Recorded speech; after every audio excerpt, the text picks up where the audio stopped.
Bonjour les amis, bonjour à tous, bonjour à toutes.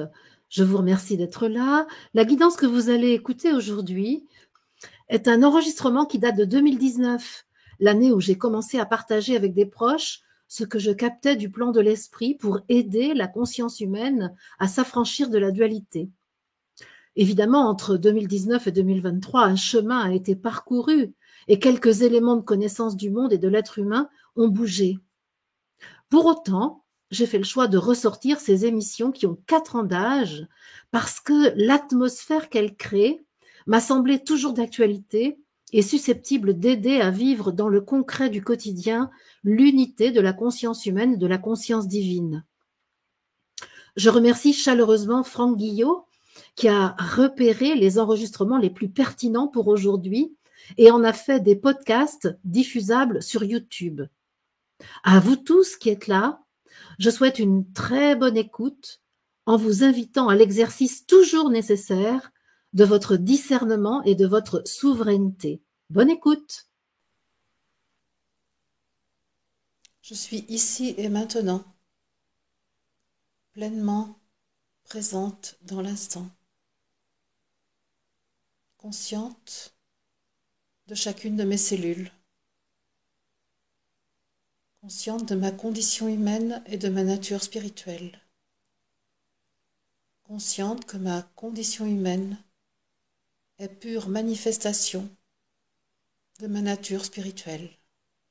Et ainsi, je peux affirmer, je suis ce que je suis présence divine, je suis amour, je suis lumière, je suis énergie, et je nage dans le mouvement de la vie. J'aligne l'ensemble de mes corps physique, en position assise, ici, dans la maison dont j'ai la responsabilité. Mon corps éthérique, tout près de mon corps physique, vibrant, rempli d'énergie, porteur des forces de vie, relié au monde végétal. Mon corps astral, large, relié au monde animal,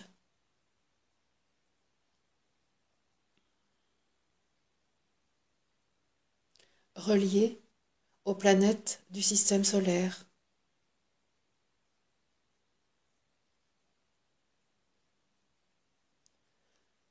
Gestionnaire de mes pensées, de mes émotions, de mes sentiments, de mes identifications, de mes besoins d'appartenance, de reconnaissance. En cet instant, j'habite depuis mon corps physique, mon corps astral. J'en suis le maître.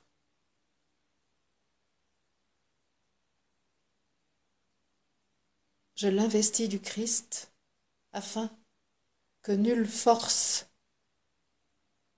autre que l'amour et la lumière du Christ n'interfère avec cette partie de moi.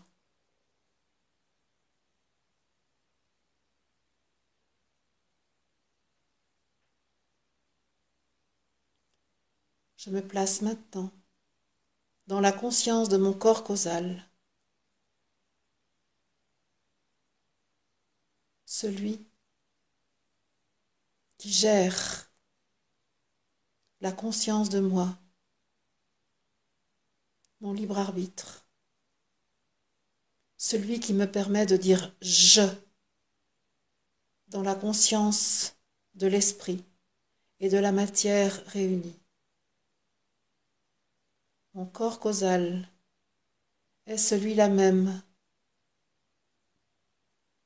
qui est en lien avec l'esprit, avec mon âme, qui rejoint je suis, Dès lors que tous mes corps sont alignés, harmonisés, habités par la conscience de ce que je suis, tant dans mon humanité que dans l'esprit.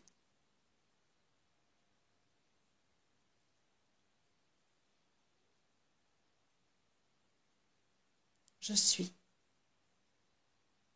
Et là présent, remplissant tous mes corps, tout l'édifice qu'il a construit, qu'il habite, qu'il fait vivre. Je suis ce que je suis. Je suis présence divine, par mon âme incarnée, par mon âme présente dans le noyau de mes cellules. Je suis amour, par mon corps causal, par le je, ambassadeur de l'esprit.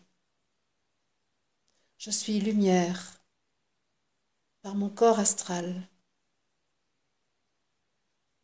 façonné par les astres du système solaire. Je suis énergie, par mon corps éthérique, rempli des forces de vie de la terre. Et je nage dans le mouvement de la vie, par mon corps de chair, rendu possible par le don de la terre, Notre-Dame, notre mère.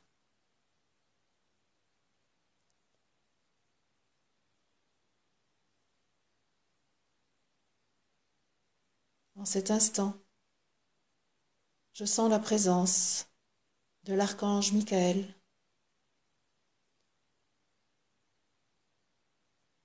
propice à mon ancrage, aidant à la maîtrise de ma personnalité, de mes pensées, de mes émotions, de mes sentiments, de mes identifications, de mes appartenances. Je sens la présence face à Michael, au sud, du maître cristal.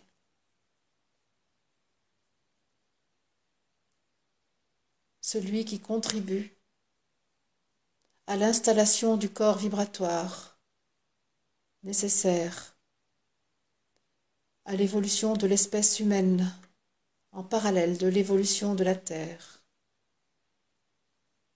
Je sens la présence de Jésus mon frère, l'initiateur, le précurseur,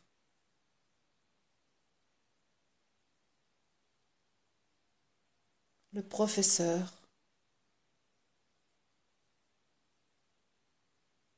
Je sens la présence de Marie, conscience de la terre. J'ai la conscience de sa bénédiction, de son encouragement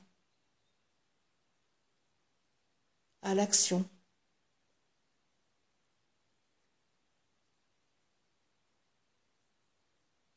Pour sa propre évolution dans son corps de chair et l'évolution de ses enfants, nous, humains, présents actuellement sur la terre.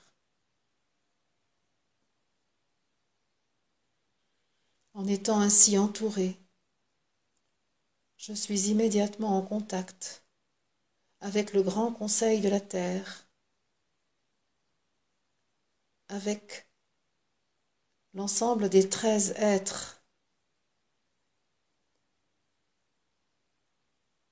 qui composent le conseil des sages, qui relaient les aspects des différentes planètes. qui alors communiquent entre elles, donnent et reçoivent,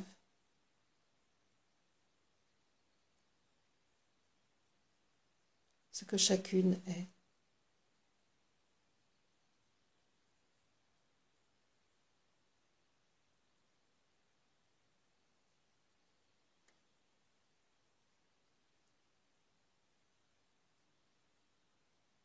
La rencontre avec les 13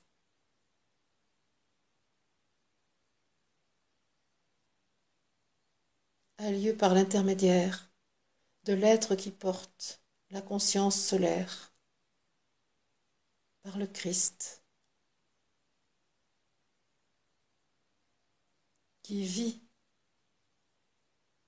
dans l'ensemble du système solaire.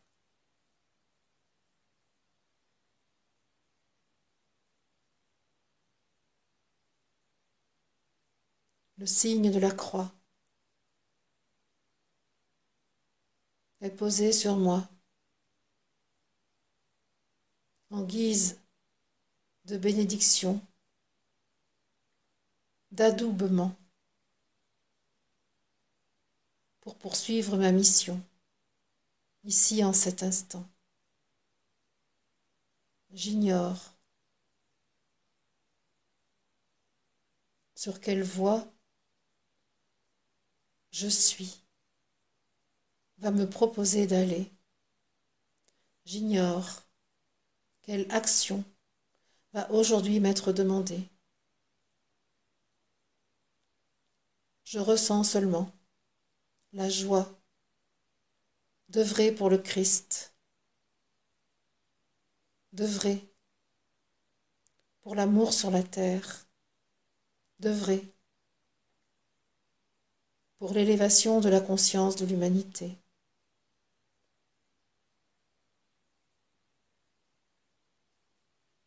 Je sens des forces ascensionnelles de nature à élever ma fréquence.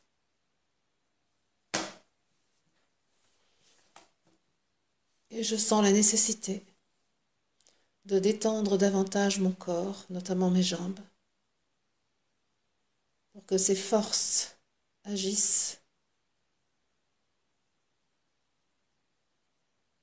et me permettent d'élargir mon champ de conscience, d'en retirer toute limite, que ces forces permettent l'accueil de la lumière, l'entrée dans l'amour. Mon corps est expansé. Je ressens l'information que je suis.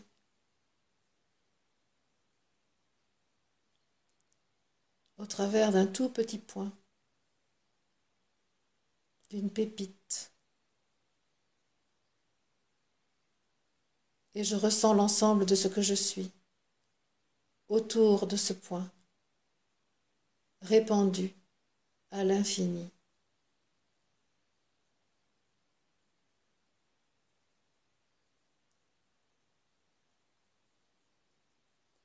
Je prends ma place dans l'univers.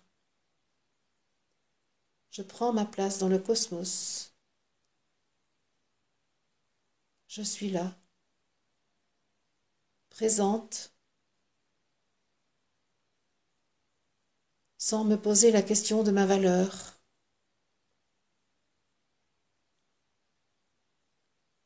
Sans me poser la question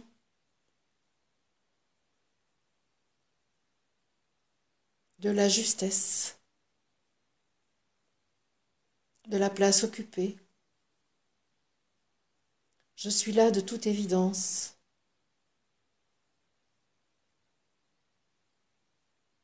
J'ai le droit et le devoir d'être là.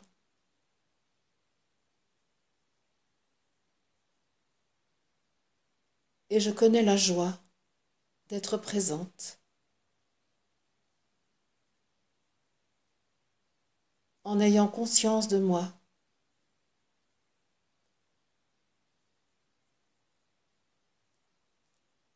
en assumant ce que je suis et en accueillant la présence de tous les êtres qui m'entourent.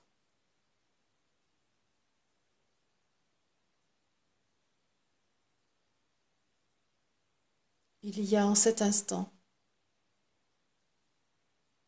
une perfection totale de mon essence et de mon existence réunie, de l'individu que je suis au sein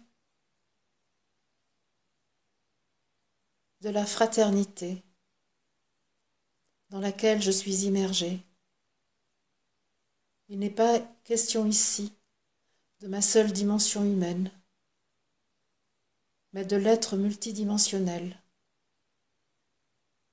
de l'essence de cet être multidimensionnel.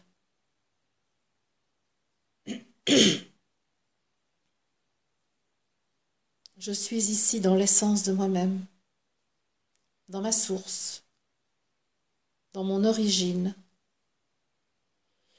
dans mon information,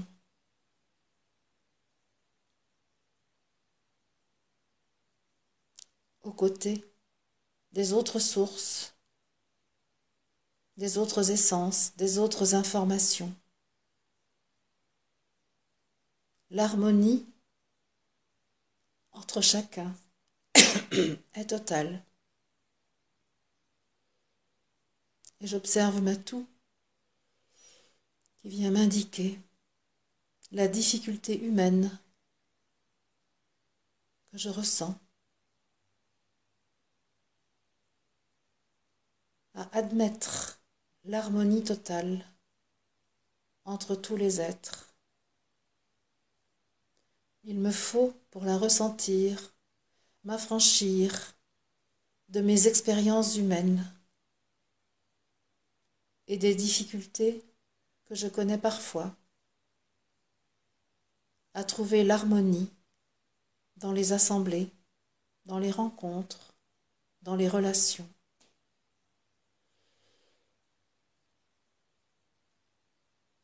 Je hisse au sommet de mon être, vers mon essence, la partie humaine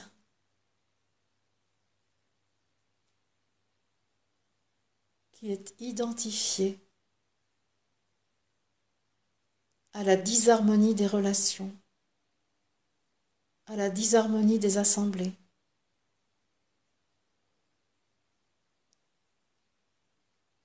Qui est persuadée que les fausses notes sont inhérentes aux orchestres humains.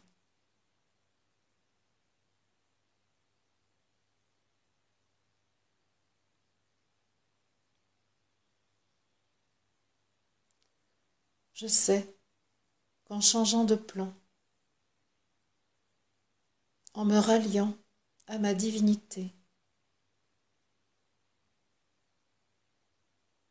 je peux connaître l'harmonie. Je connais l'harmonie, comme je la vis en cet instant, dans ma conscience élevée, dans mon essence, reliée aux autres essences.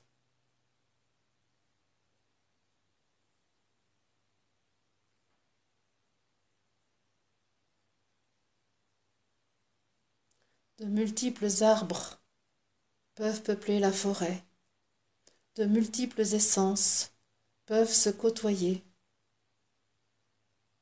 pour offrir une forêt accueillante, ressourçante.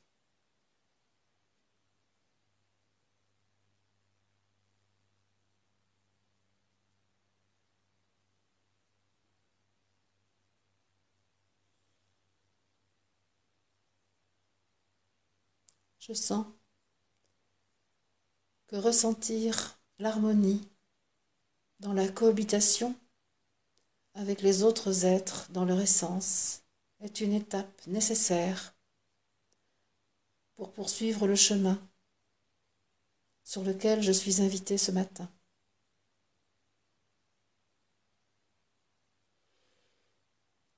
Je ressens qu'il est nécessaire de lâcher prise avec l'expérience humaine pour entrer dans l'espace dans lequel je suis invitée. Une immense sphère dorée s'ouvre afin que je pénètre à l'intérieur d'elle. Cette sphère est peuplée d'êtres rayonnants de lumière. Cette sphère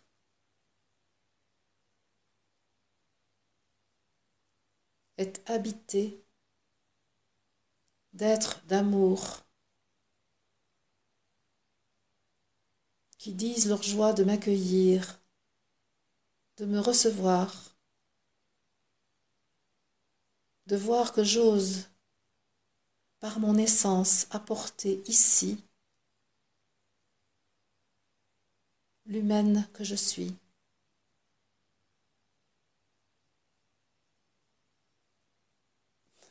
J'ai l'impression d'être au hammam et de recevoir un soin de décrassage de la peau,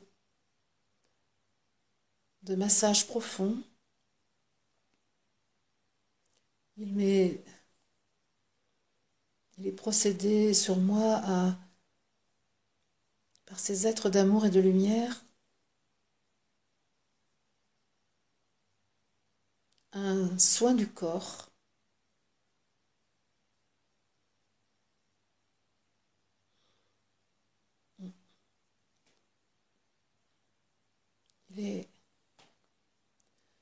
J'ai l'impression qu'on m'enlève de la crasse, des peaux mortes. Ça rejoint la question de l'épiderme d'hier. Mais au-delà de l'épiderme, il y a un massage plus profond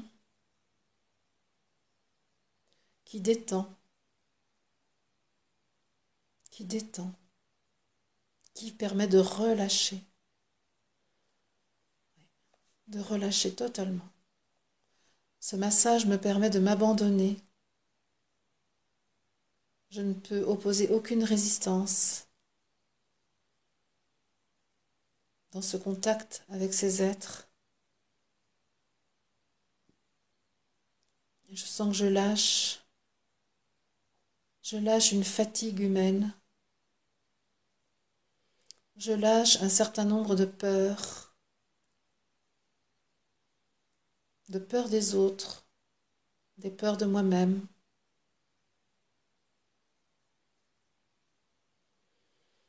Je sens que leur massage me permet de déposer des paquets de tristesse, de chagrin liés aux expériences humaines vécues jusqu'à aujourd'hui.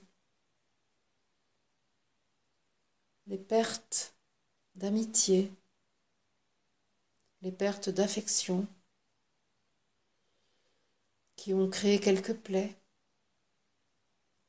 sont ici déposées pour que ma peau n'ait plus aucune cicatrice, pour que mon corps astral n'ait plus aucune trace.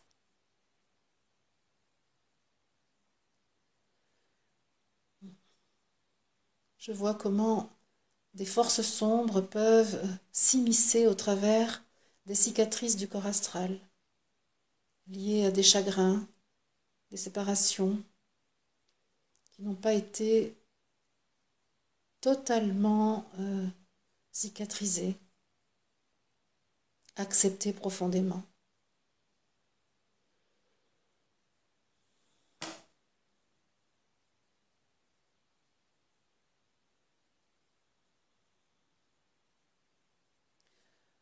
Il est question aussi de retirer des envies de révolte, de contestation, liées à la croyance que l'autorité est à l'extérieur.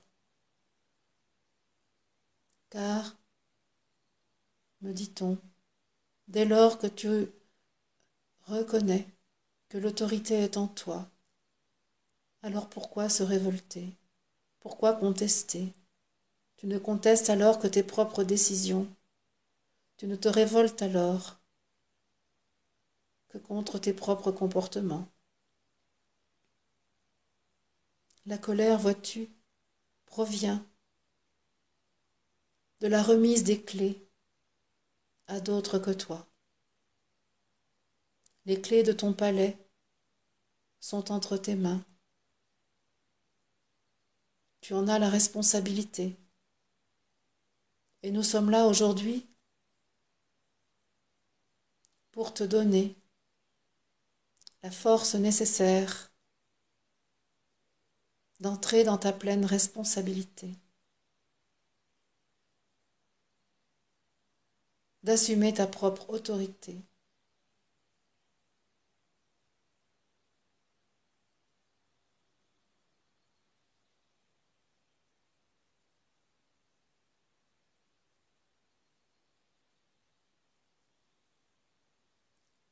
Les êtres d'amour et de lumière de la sphère dorée, d'un grand soleil, de la galaxie centrale, de l'univers. Ces êtres me proposent maintenant, si je le veux bien, de masser mon corps de chair et mes corps subtils pour aider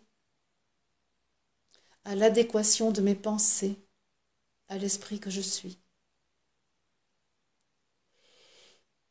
Je leur donne mon accord pour recevoir ce soin d'harmonisation,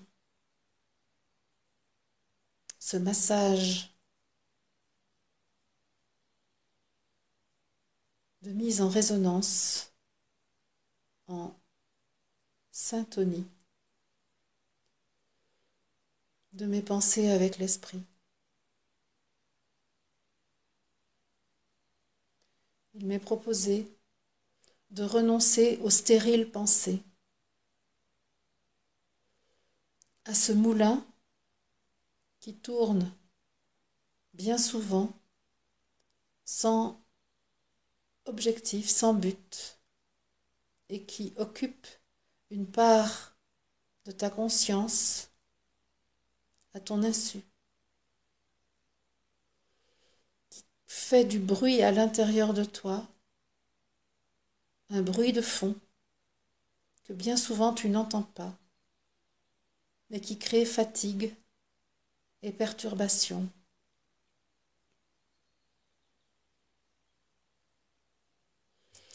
Cette propension à la pensée stérile est une survivance de ta croyance que tu es un être humain et non point un être divin. La survie de l'humain passe par le maintien d'une pensée permanente. L'être divin peut offrir sa conscience vide de toute pensée à l'esprit. L'être humain se tient en vie en maintenant un brouhaha de pensée, une activité de pensée. Es-tu prête à entrer dans le silence absolu? Es-tu prête à renoncer au moulin de tes pensées qui ne broie aucun blé, qui ne produit aucun pain? Oui, je suis prête. Je suis d'accord, je suis volontaire.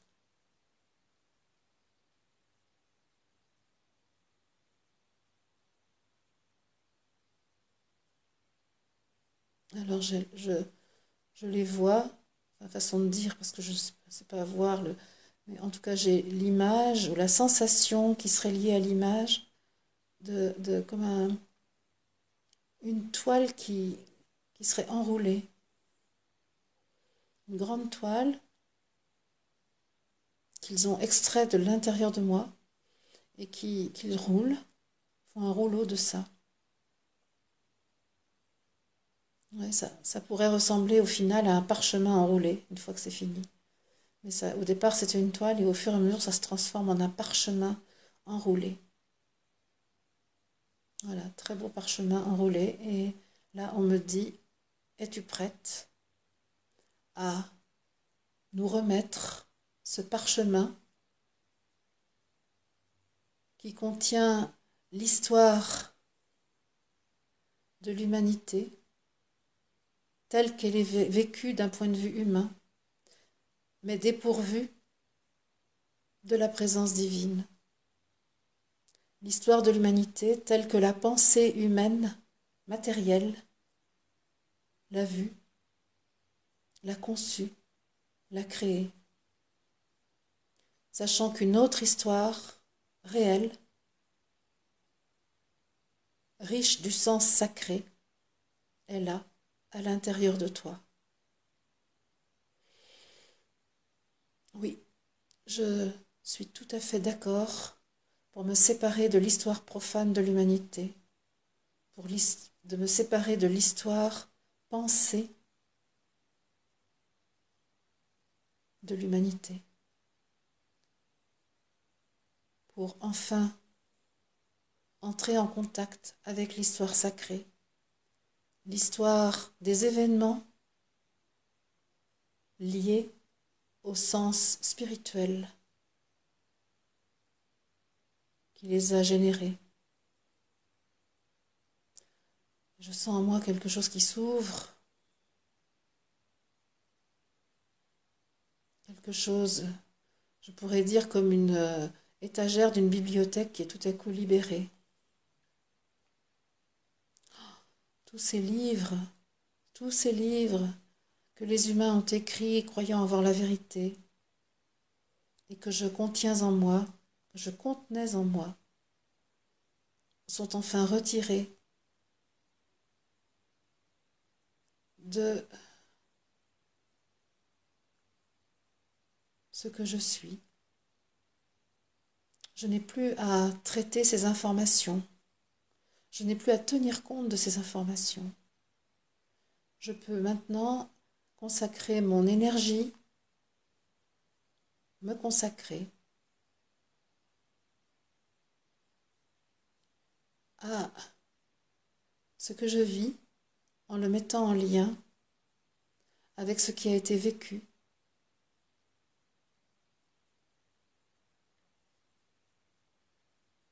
Dans la conscience de la totalité, dimension humaine et dimension spirituelle réunies.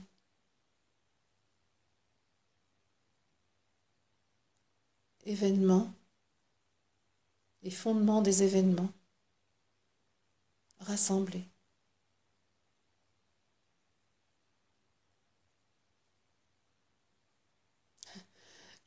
La sensation que j'ai, c'est que la poussière de ces livres anciens qui s'étaient déposés sur les étagères est enlevée. Vraiment à l'intérieur de moi, je ne sais même pas trop le localiser, peut-être au niveau de la cage thoracique quand même. Voilà, quelque chose est débarrassé. Un espace est retrouvé. Quelque chose qui était bouché, quelque chose qui était encombré, est libéré et est maintenant disponible pour la véritable vie. Car cette pensée stérile, cette pensée matérialiste, occupait un grand espace.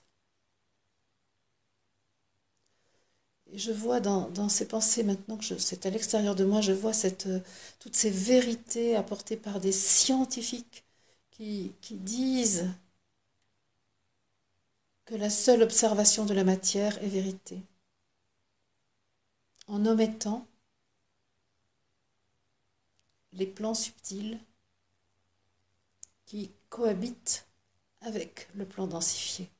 Et ça fait tousser de savoir que à peu près tout ce qu'on nous a raconté du point de vue de la science matérialiste et qui a fait l'objet de tant d'écrits, de tant de pensées, est à revoir.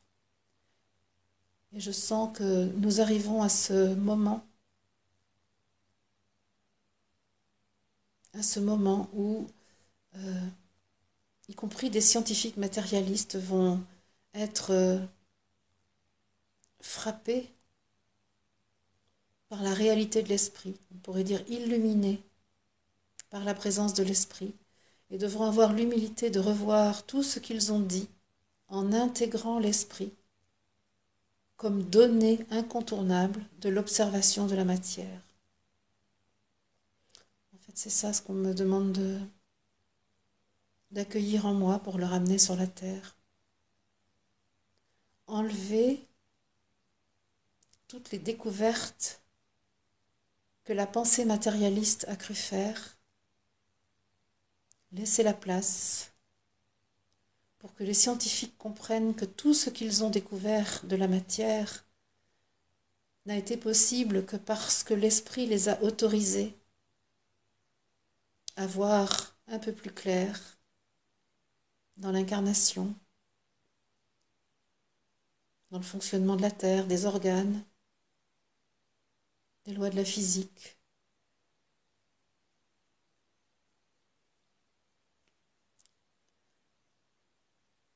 Il est important qu'aujourd'hui les scientifiques comprennent qu'ils ont fait preuve d'un orgueil démesuré en croyant qu'ils découvraient par eux-mêmes ce qui en réalité leur était inspiré, ce qui avait été guidé. Ils étaient amenés à voir et ils croyaient qu'ils découvraient. Le monde spirituel soulevait le voile et eux croyaient que la puissance de leur pensée inventait ou qu'est-ce que c'est, donnait des lois, édictait des lois. C'est ça. Édictait des lois de la matière. Il faut vraiment, je sens qu'il me faudra beaucoup aider le monde des scientifiques. C'est le moment, c'est vraiment le moment de faire ça, d'aider les scientifiques à remettre en question leurs certitudes arrogantes. Ils seront aidés, mais ils seront amenés à intégrer la dimension de l'esprit dans leurs propos, dans leurs découvertes. Leurs lois matérialistes ne sont pas fausses, elles sont seulement tronquées. L'observation du fonctionnement de la matière est de grande qualité, l'observation est de bonne qualité. Cependant, l'exclusion de l'esprit, de l'énergie, du sens sacré rend partielle la loi édictée et peut même amener à de grossières erreurs dans les conclusions qui sont tirées des observations. Et ainsi, il sera nécessaire pour l'humanité de revisiter toutes les découvertes scientifiques qui ont été réalisées afin de les faire s'harmoniser avec l'esprit, afin de les faire cohabiter avec l'esprit, afin de trouver la possibilité, de trouver le moyen de combiner esprit et matière. La voie de l'unification passe inévitablement par la science pour laquelle vous êtes arrivé à un niveau très sophistiqué de connaissance.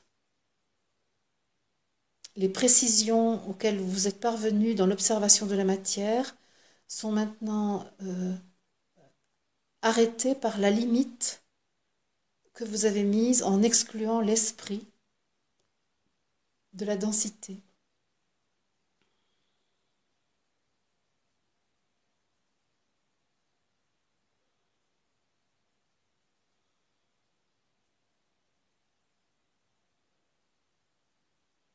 Je sens que ce qui a été fait pour mon propre cas, pour mon propre corps, de retirer cette somme de connaissances de la pensée matérialiste, a été fait évidemment pour que je rapporte ça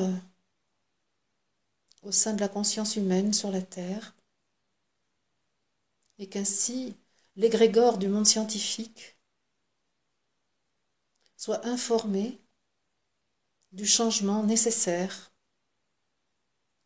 pour l'évolution de la Terre, pour l'évolution de l'humanité.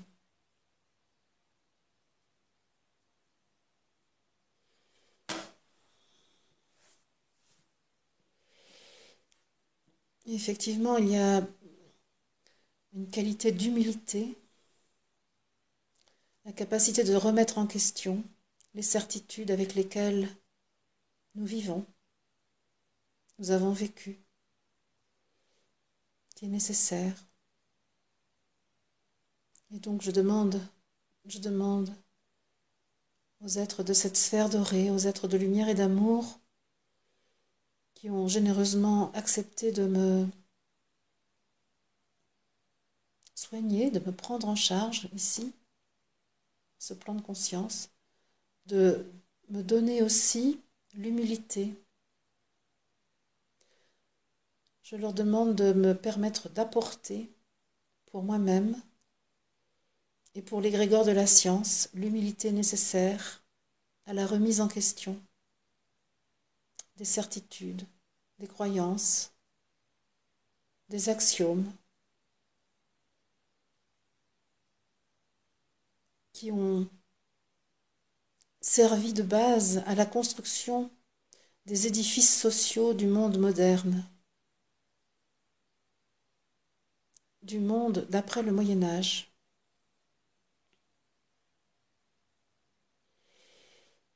Il m'a montré en effet que jusqu'au Moyen Âge, il y avait la présence de l'esprit était encore très, très prégnante dans la science, et il y avait un mélange entre la religion et la science, et que c'est à partir de la Renaissance que les lois de la matière ont été de plus en plus connues par l'être humain, notamment en France,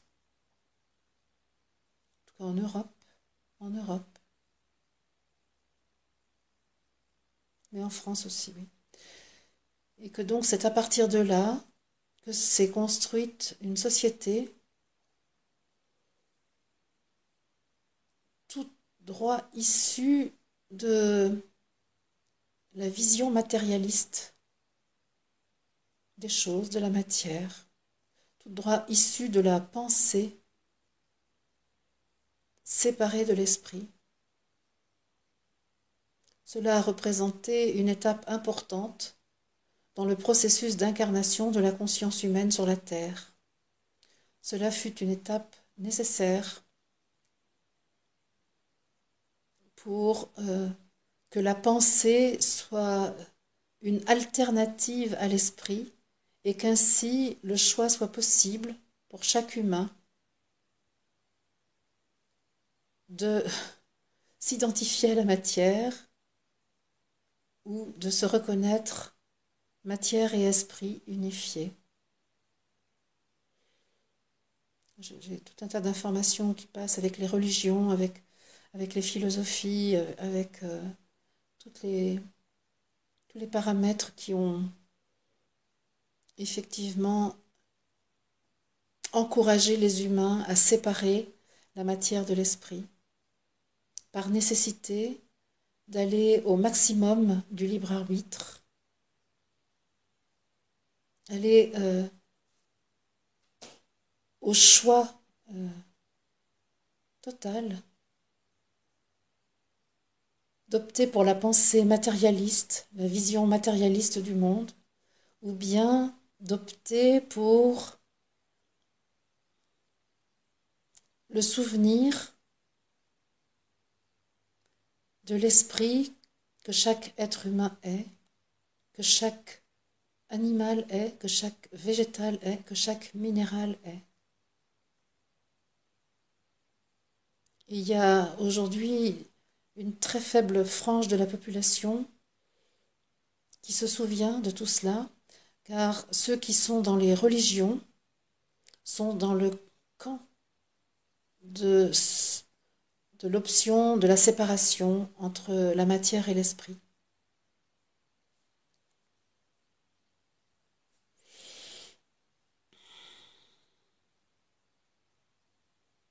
Donc alors cette humilité,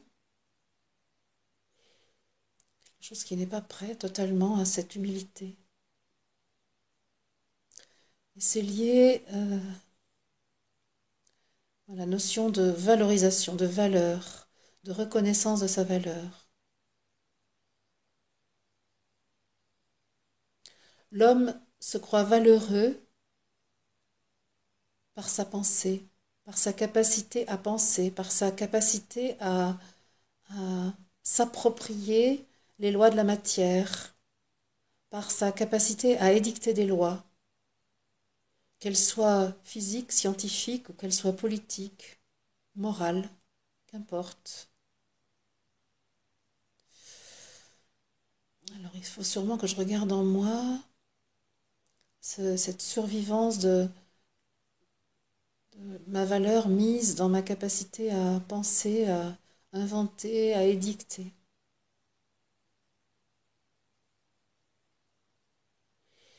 Pour que je puisse effectivement apporter l'humilité au monde scientifique, à l'égrégore des sciences, il me faut moi-même. Voilà, c'est ça. En fait, voilà, je dis simplement, je reconnais que ma valeur d'humaine tient à l'esprit que je suis, et non point aux pensées que je fabrique, que je crée. Et ça me met dans une joie infinie de dire ça. Ça enlève toute cette fatigue dont il était question au départ. Je n'ai plus besoin de penser. Je peux simplement offrir la vacuité de ma conscience à l'esprit que je suis. Et là, en ramenant ça, je ramène aussi la possibilité de l'humilité, du lâcher-prise.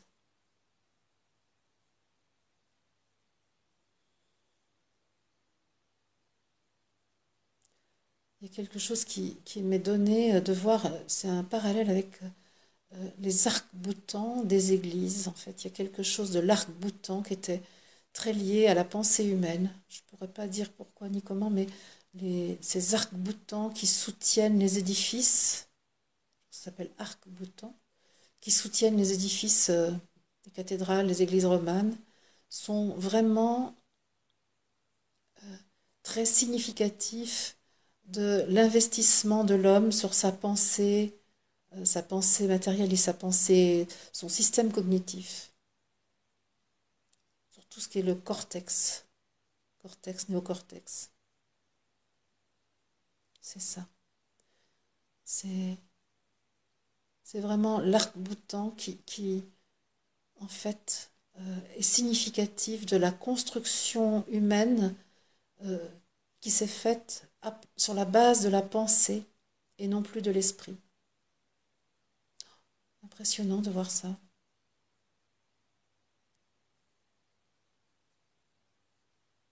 Arc-boutant. Voilà. Je sens que là, effectivement, quelque chose me prépare à revenir pour apporter mon panier garni, là. Donc, le panier étant adjoindre l'esprit à la réalité de la matière observée, adjoindre la réalité spirituelle à la réalité de la matière, pour que les scientifiques d'aujourd'hui revoient toutes leurs théories, leurs lois. Il va y avoir beaucoup de bagarres, je crois.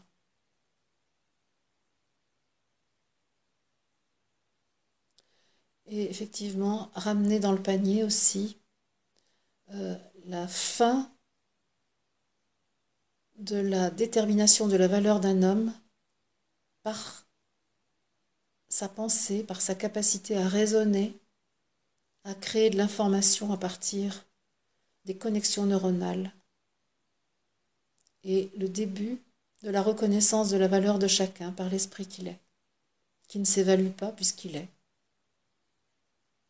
Ça me met dans une très grande joie. Je sens que ça, c'est une immense porte qui s'ouvre vers l'évolution de la conscience humaine.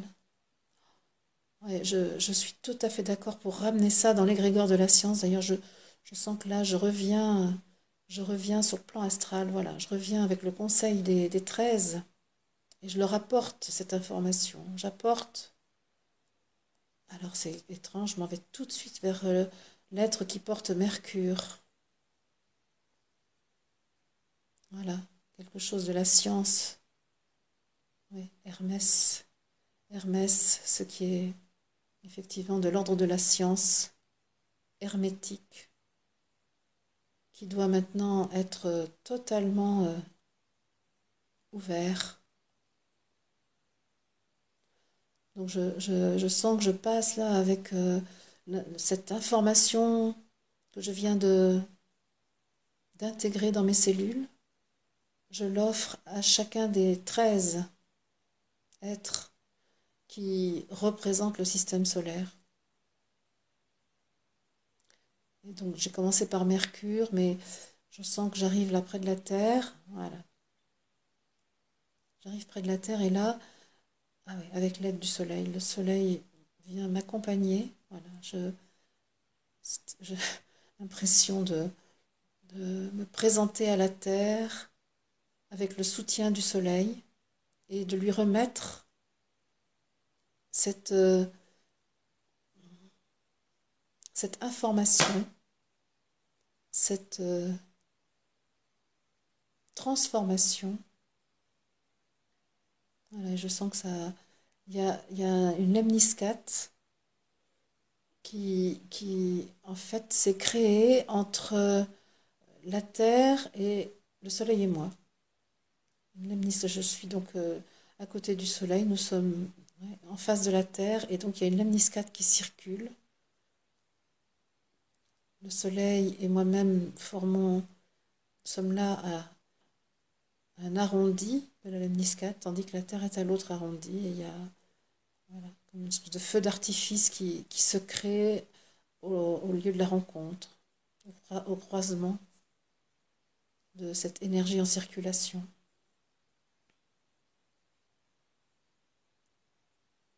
Voilà. Et je sens que là, le plan astral de la Terre est totalement informé de la nécessité d'adjoindre la réalité spirituelle à l'observation de la réalité matérielle. Ouais, c'est un petit peu feu d'artifice quand même, hein. Ça fait quelques étincelles, c'est ça, c'est pas un vrai feu d'artifice, ce sont des étincelles. Ça fait des étincelles, oui. Effectivement, je vois que le Soleil et moi-même représentons le plan spirituel, tandis que la Terre, là, représente en fait la conscience matérialiste, telle que les humains la portent majoritairement à la surface de la Terre. Et donc là, au contraire, nous activons la réalité spirituelle de la Terre, mais ça veut dire que les humains à la surface de la Terre, eux, sont pas prêts. On ne peut pas dire qu'ils résistent, mais ils ne sont pas prêts. C'est ça qui crée des étincelles. Comme comme dans la soudure en fait, hein, comme un chalumeau qui vient effectivement faire fondre, par exemple, de l'étain sur du fer. Je crois que ça doit être à peu près ça ce qui se passe dans la soudure.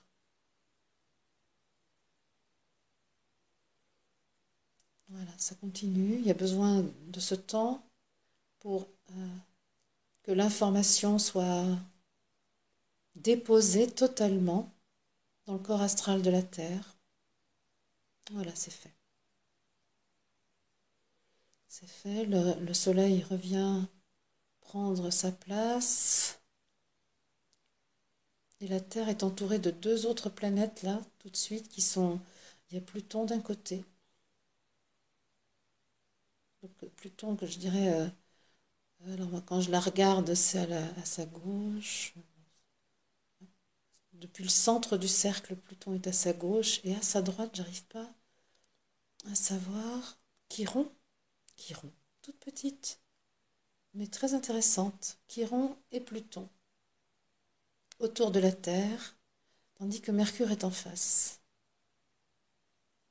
Mercure rayonne directement en face, et puis il y a un soutien de la part de Pluton et de la part de Chiron pour cette nouvelle donne apportée à la Terre. Évidemment, le Soleil, lui aussi, là, totalement christique.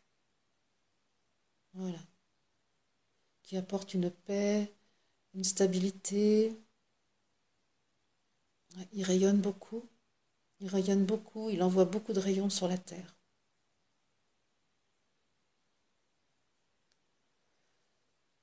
Voilà, je sens que la mission est accomplie et que je vais pouvoir revenir sur la densité.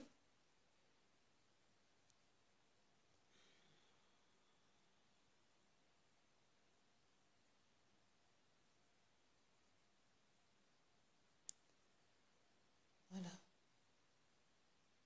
Je reviens sur la fréquence habituelle, sur ma fréquence habituelle. Je rends grâce à ces êtres de la sphère dorée, êtres d'amour et de lumière qui m'ont initié, qui m'ont confié la mission. Je rends grâce au Conseil des 13 et je rends grâce à mon équipe au sol, tant aimée. Michael, Marie, Cristal, Jésus. Et évidemment, je rends grâce à ce que je suis de toute éternité. Et je suis très contente de ce grand ménage qui a été fait à l'intérieur de moi. Merci. Merci les amis d'avoir écouté ce podcast réalisé par Franck Guillot, dont le site internet est présenté en description de la vidéo. Je rappelle que l'enregistrement que vous venez d'entendre est la captation d'une guidance accueillie dans ma conscience en 2019 et qu'il y a lieu de considérer que la connaissance de l'époque s'est bien sûr enrichie de tout ce que nous avons appris dans l'humanité sur le chemin de l'unification de l'homme avec l'esprit qu'il est. À bientôt pour d'autres podcasts et bientôt pour des émissions en direct.